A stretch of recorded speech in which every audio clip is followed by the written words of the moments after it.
Is that one mine or is this one yours? Oh, that's yours. Okay.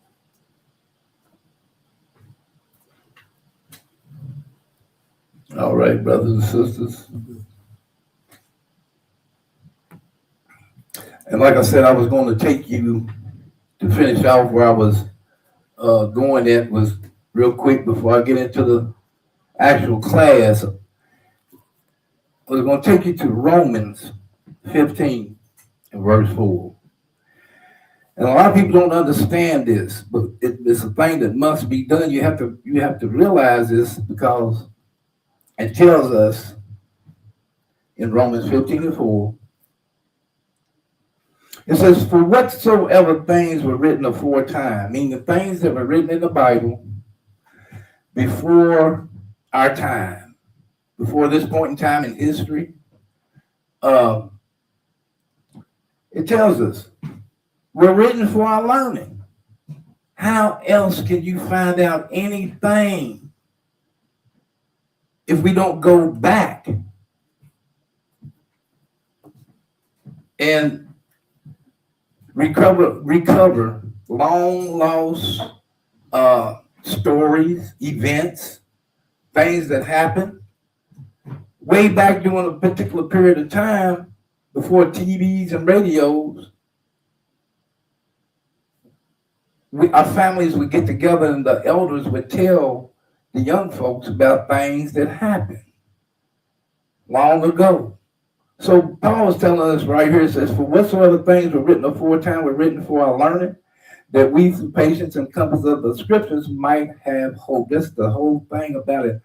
A lot of people out here don't have hope. But we need those things instead of arguing and bickering and stuffing your nose at certain things that you deem that's not important. When they are important, brothers and sisters. That's why a lot of us walk around and don't know much at all about the history, our history that's in the Bible. So today's class, like I told you from the beginning, is titled Same God, Then and Now. But I'm going to use the book in the Apocrypha. If you don't have an Apocrypha, take notes and just listen and jot down. Take notes best you can if you can. If you have an Apocrypha, I hope this event right here that I'm going to gives you some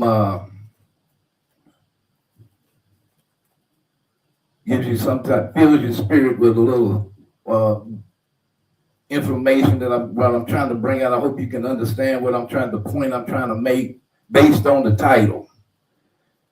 Same God, then and now. So the book I'm going to, brothers and sisters, is this in the book of Judith. In the book of Judith. And I'm going to go to chapter 5, and I'm going to be right here in chapter 5. And what I want to bring out in chapter 5 is just that to show you that the same God that was dealing with the Israelites at this point in time and the event that was going on and the thing that was happening. And also I'll point out some other things as we move along. So I'm going to read a little bit to try to get you in the mindset of the mind frame of what's going on here. In the book of Judith, chapter 5 and verse 1.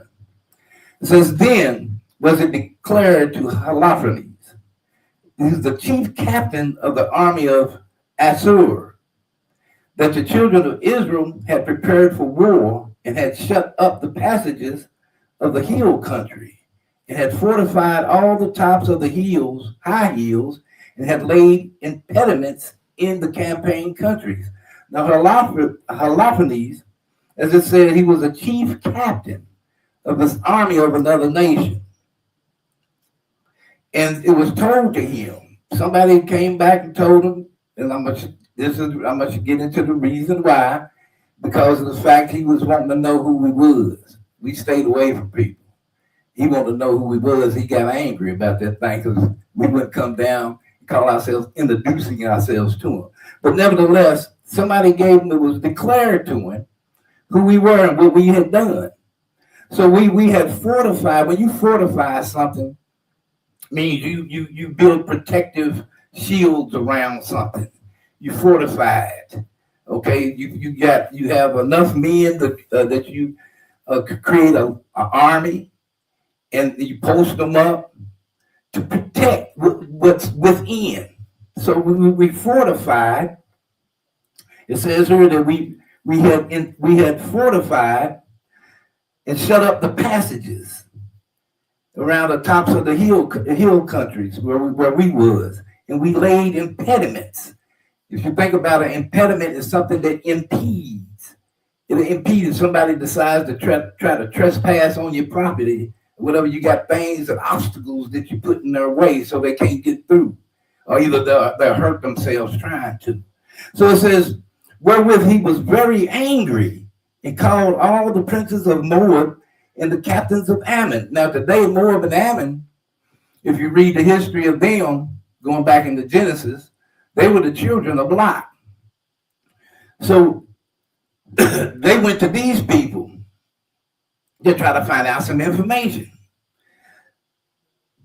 And the captain of Ammon and all the governors of the seacoast. So this guy Holofernes, he was serious business. He was trying to really dig in to find out who the children of Israel are.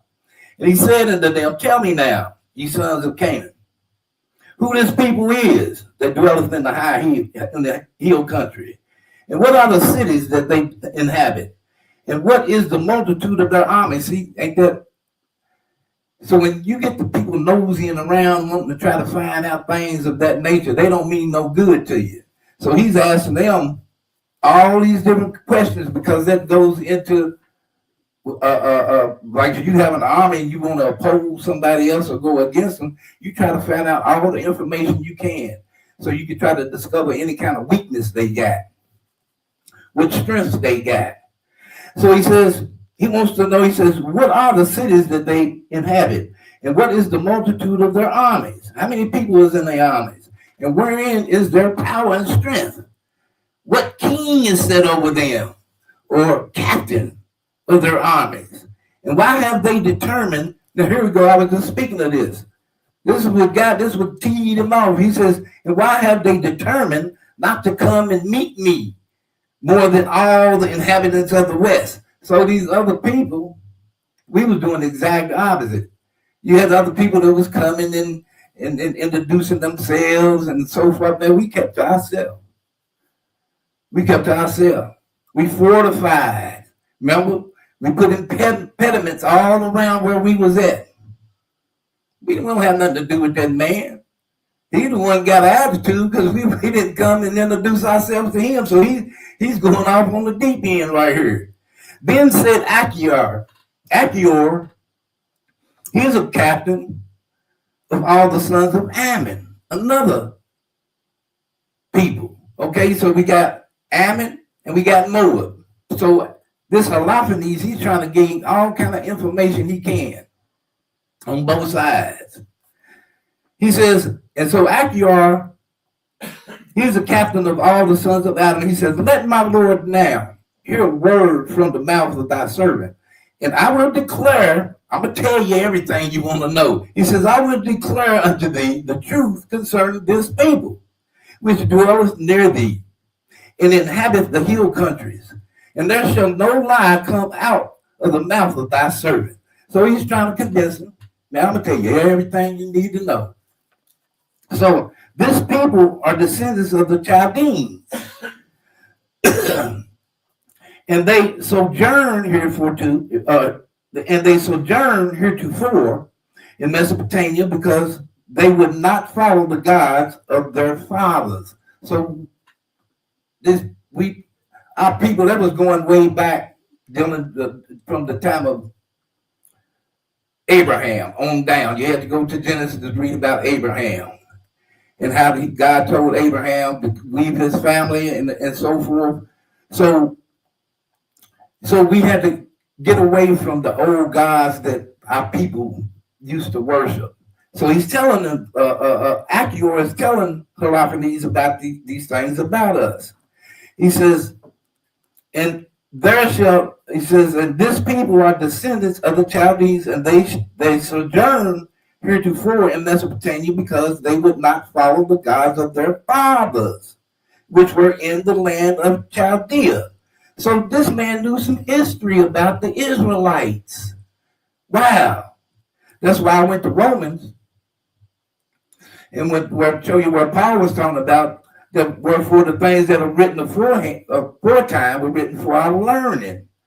So we need to have that type of inquisitiveness about our own people. This man right here wasn't of our people, but he knew quite a bit about us, enough to go running his mouth to Hermogenes. And he says, and it goes on to say, and so they cast them out from the face of their God. And they fled into Mesopotamia and sojourned there many days. So that many days could be, they don't give a great timeline of what would actually happen. But we get the picture that we was there for quite some time. Then their God commanded them to depart from the place where they sojourned and go into the land of Canaan, where they dwelt and were increased with gold, silver, and with very much cattle. So we increased. So obviously, guess what? God was with us then. Because the only time we increased, God was with us. So you have to think, we was probably living in a way to where there was no iniquity with us. Because God was looking out for us. That goes on to verse 10, it says, but when a famine covered all the land of Canaan, they went down into Egypt. You can read about that if you go back to Exodus. You can read about what happened in Exodus. I'm going to go there real quick. Exodus chapter 1. And I'm going to make a point into that thing. Because it says, when this famine came, they went. I'm going to start at Exodus. I'm going to read from 1 to 7 real quick. It says, now these are the names of the children of Israel, which came into Egypt. They came into Egypt, every man in his household came with Jacob. Reuben, Simeon, Levi, and Judah, Issachar, Zebulun, and Benjamin. Dan and Naphtali, Gad and Asher, and all the souls that came out of the loins of Jacob were 70 souls. So these 70 souls went into Egypt. For Joseph, there was a brother, you have to read to find out about Joseph, some of you already know, was in Egypt already. And Joseph died, and all his brethren, and all that generation. And the children of Israel were fruitful and increased abundantly and multiplied and waxed exceedingly mighty, and the land was filled with them. So now that right there, this Achior, he knew the history of that. Achior knew the history. He knew what happened. But when you think about it, when we read, I'm going to go back and says they went. When they went into Egypt, right here, it shows how we went into Egypt. There was a certain particular way we went into. Because if you look at a map, you can see where Canaan was. And then you can see where Egypt was.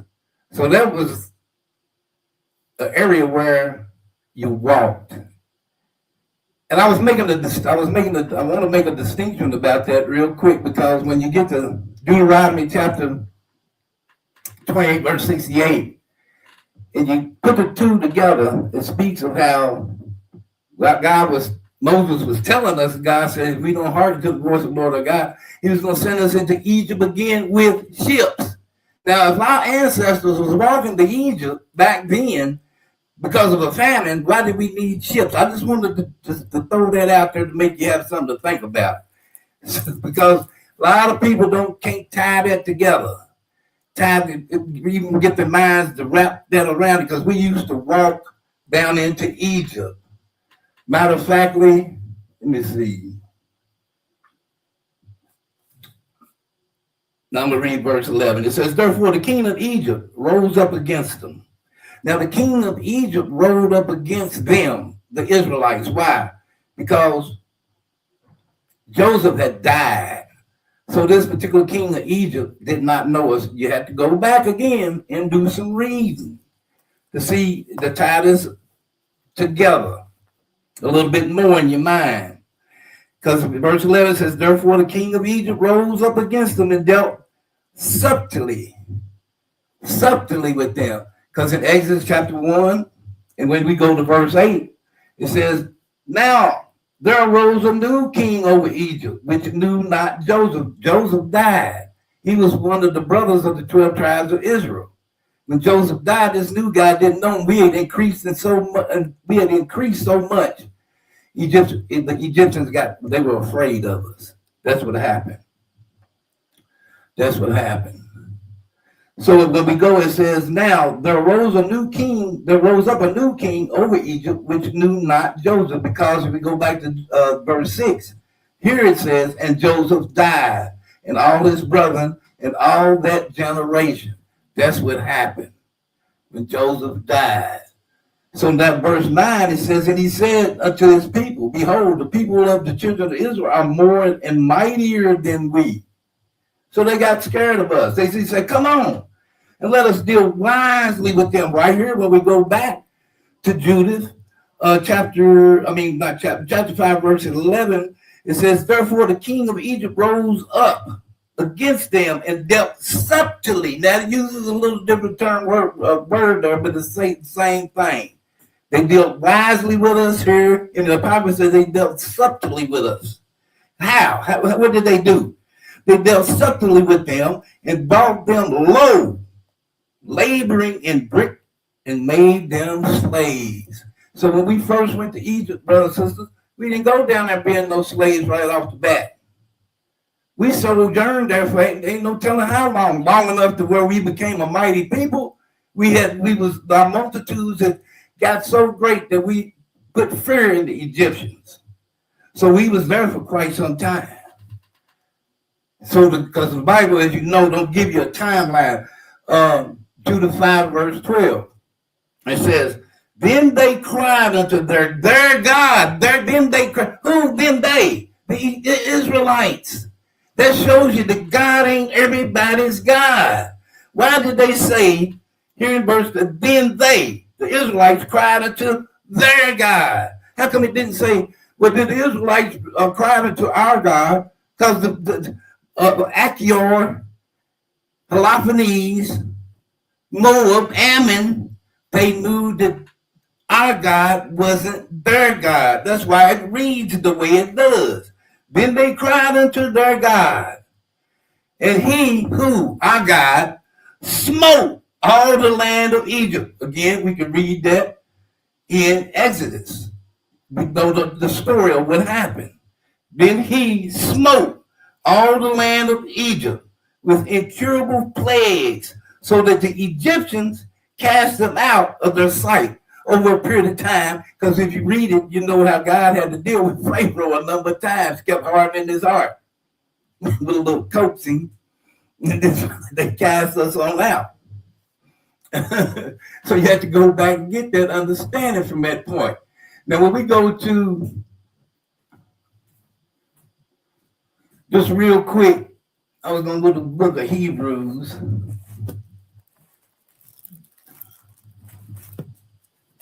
To the book of Hebrews. What I got there.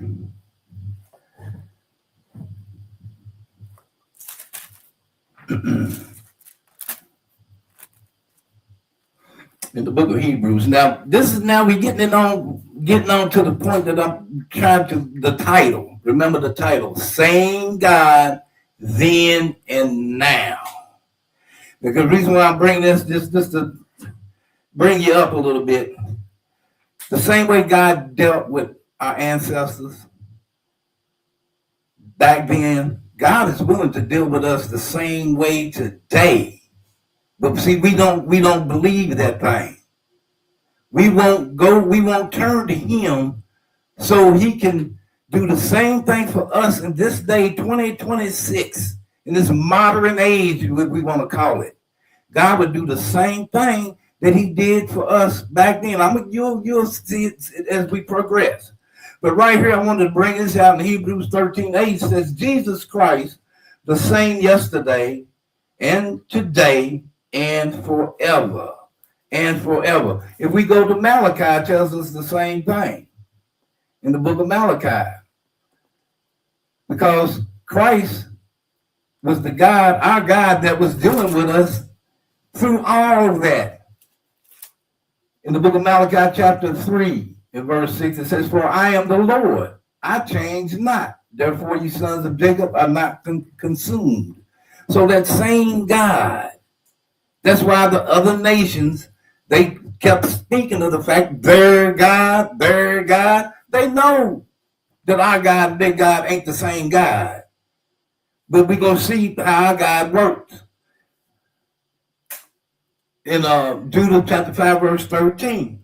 It says, And God dried up the Red Sea before them. God showed his wonders and his power and his works right before. We ain't never seen that kind of thing. We have not, but see, like Christ says, we have not seen, but if you believe, blessed are ye that have not seen but believe. So, but we believe this thing. We read it because Paul said, for the things that were written before time, before I learn it. So the things that we're learning, we believe it wholeheartedly, without a shadow of doubt. It says right here, that God dried up the sea before them. Verse 14. And brought them to Mount Sinai and Kadesh Barnea, and cast forth all that dwelt in the wilderness. Cast forth. Cast forth. I'm going to bring another book to parallel with this so you can catch it. So you can get the timeline right.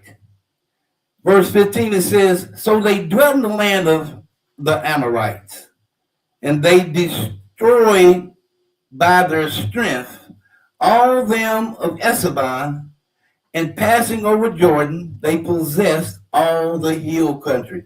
Didn't God always tell us to go into a particular land and smite whoever's there and take over the land?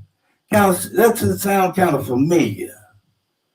And they cast forth before them, here we go, the Canaanites, the Perizzites, the Jebusites, and the Sychamites, and all the Girgashites, and they dwelt in that country many days. Now, if we go to see if this don't sound familiar. We go to Deuteronomy, read this all the time, and if you read the Bible, you ought to be able to see the relationship. When we go to the book of Deuteronomy, chapter 7, verse 1, And when the Lord thy God shall bring thee into the land, whither thou goest to possess it, and hath cast out many nations before these, the Hittites and the Girgashites, and the Amorites and the Canaanites, and the Perizzites, and the Hivites, and the Jebusites, 7 nations greater and mightier than thou. So there's your parallel. Achior is giving this guy, Holofernes, an overview of our history of the things that had happened. Now we can read them right here. We touch base on it right here in the Apocrypha, and we go back to get the juice of it right here in Deuteronomy 7, verse 1 and 2. So it's the same God, brothers and sisters. The same God. Make no bones about it. A lot of our people, it's just hard for them because God hadn't woke them up. But nevertheless, we're going to give it to you straight. Deuteronomy 7, verses 1 and 2. And even I'm going to go take it a little bit further because God added a number of things. I'm not going to go too far in it. But right here, even in Deuteronomy 7, also, as he had us to smite these people, he told us, he said, neither shalt thou make marriages with them. That's a bad habit Israelites have, of being hard-headed and rebellious and doing the exact opposite thing of what God tells us not to do.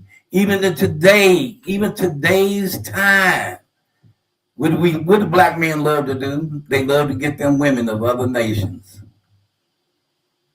God told us, neither shalt thou make marriages with them.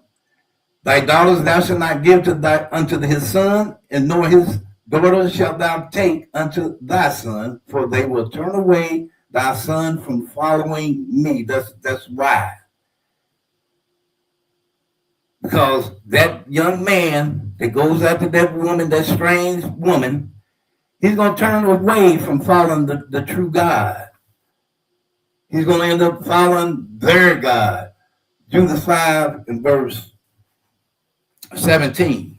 And it says, and while they sin not, now Halophanes is getting ready to give some good old advice again to Halophanes. He's steadily interjecting a lot of good things in there about the Israelites. He wants them to know. So he's getting ready to give Halophanes some great wisdom here. He's letting them know. He says that while they sin not before their God, see what I'm saying? It's always our God. The Bible is about the Israelites and our God, not their God. He says that whilst they sin not before their God, they prospered, because the God that hateth iniquity was with them. That's our God, brothers and sisters. He hates iniquity. How do we know this thing? Because if you go to Psalms chapter 5, verse 5, because the Bible is written by the finger of God, our God, to his children, his people, the Israelites. And when we go to Psalms 5, the 5th Psalm, in the 5th verse, it says, the foolish shall not stand in thy sight. Thou hatest all workers of iniquity. So don't let nobody fool you. God hates all workers. If you're doing sin, God hates you. Don't go for the dumb stuff when these Christians don't. I heard it too way back in the day. But God don't like. He hates the sin. Yes, he does, but he loves the sinner. Not that this. Wait a minute, hold up. That ain't what this just told me.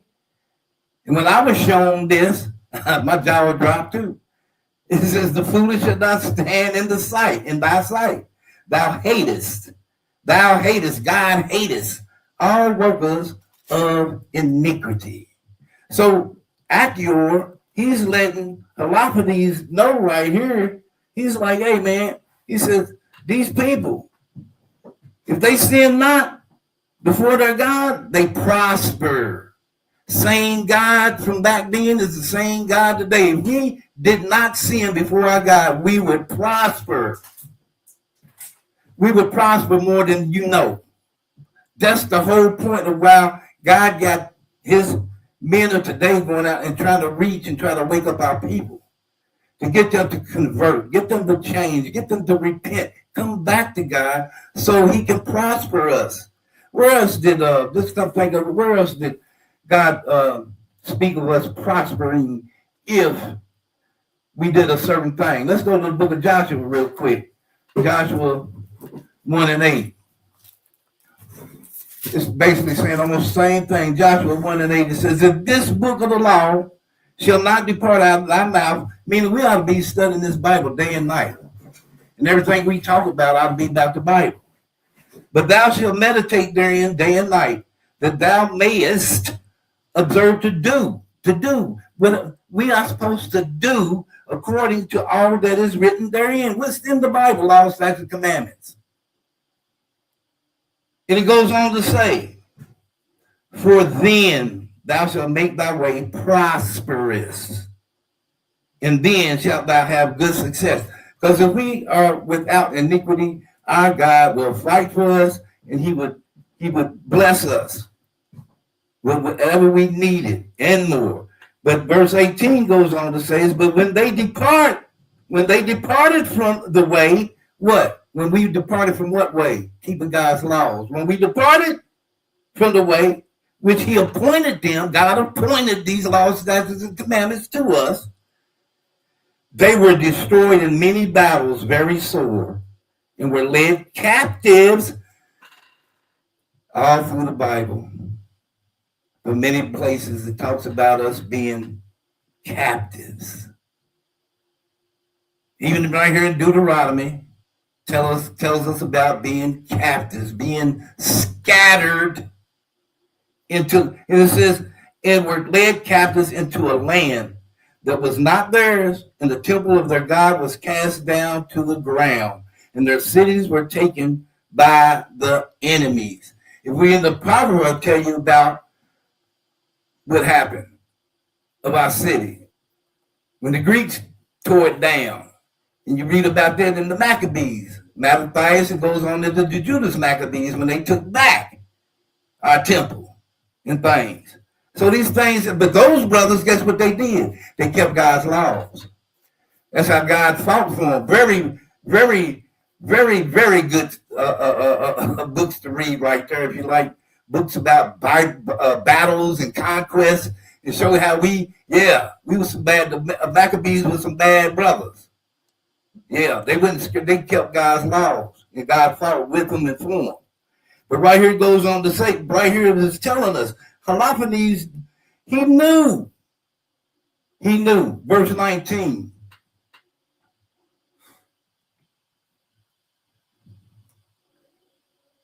Let's see. But now,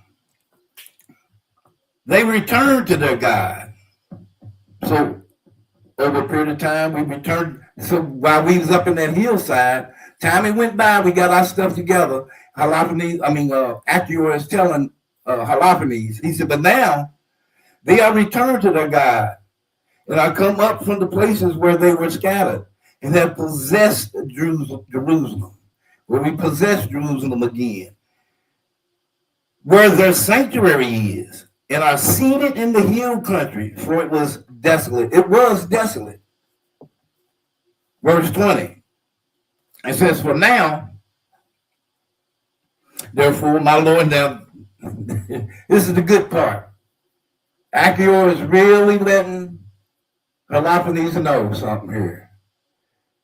Because the same God that back then, he's the same God now that would do us some justice only if our people can get it together in their minds and want to serve him.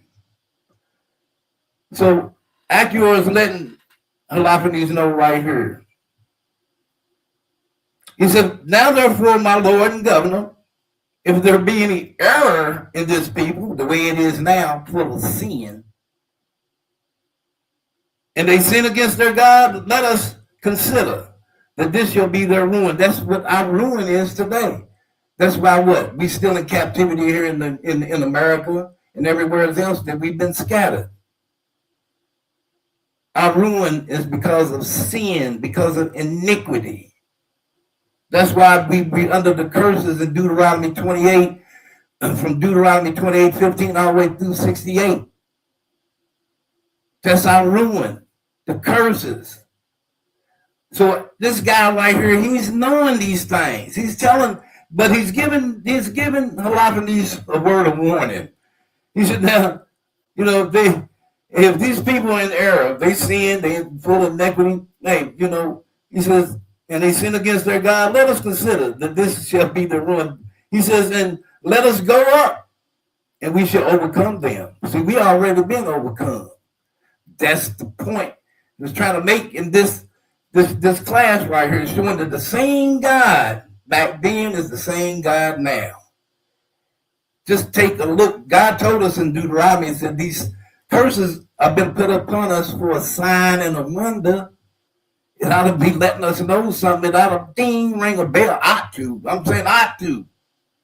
But right here, Achior says, but in verse 21, if there be no iniquity in their nation, let my Lord now pass by, lest their Lord defend them. see what I'm saying? If there's no iniquity, if there's no error, no sin, that's where we need to be trying to get ourselves back to, in that type of position where there's no iniquity with us.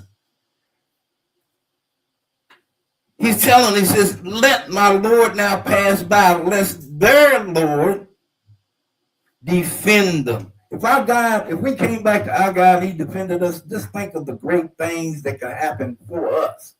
Just think of the things our enemies would go through because they are our enemies and we have no iniquity. But he says, and their Lord defend them, and their God before them, and we become a reproach before all the world. So that's, man, just think of that thing. How our enemies, this United States, this place we in, will become a reproach. And any other nations that's got our people. Any other nations, wherever we scattered at, that's got our people. This man is telling us, and they will become a reproach before all the world. So, brothers and sisters, that's what I got. That's all I got for this particular clip, for this new moon class. I hope you got something out of it. If you got in the pocket, go back and read. There's much more to it. You got the book of Judith. There's much more to it. To read into it, and if you would, I advise you, man. Great information. That's part of our laws, statutes, and commandments, and the testimonies. That's what it's all about. It's getting like Paul said. And in Romans 15:4, the things that were written aforetime were written for our learning. Brothers and sisters, I'm also Nathaniel with TTIC. With that, I'm going to say shalom. Happy new moon.